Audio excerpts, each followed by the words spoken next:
রাধে রাধে। সকালবেলা ঘুম থেকে উঠেই দেখি গৌররানী পড়তে চলে এসেছে, বাকিরা কেউ আসেনি, ও একাই এসেছে। ওকে পড়িয়ে ছুটি দিয়ে আমিও কলেজে যাওয়ার জন্য বেরিয়ে পড়লাম।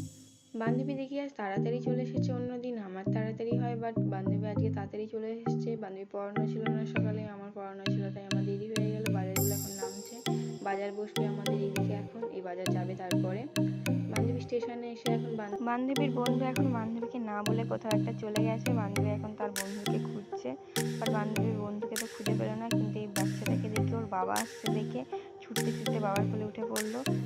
এখন এনাদের ক্লাস চলছে, বান্ধবীকে বলছে এগুলো তো তুইও করতে পারিস, সকাল 8টায় ঘুম থেকে না উঠে। সে করতে করতে আমরা গল্প করছিলাম। আর এখন দেখি লাইন তো বেড়েই চলেছে, বাট ম্যাম এখনো আসেনি, না আমাদের কাজ হচ্ছে। আর কাজ সেরে আমরা স্টেশনের দিকে যাওয়ার সময় দেখি কলেজে এখন মেলা বসেছে, সেইটার পোস্টার দেখতে দেখতে আমরা চলে আসলাম স্টেশনে। স্টেশনে এসে দেখি টিটি আঙ্কেল চলে এসেছে।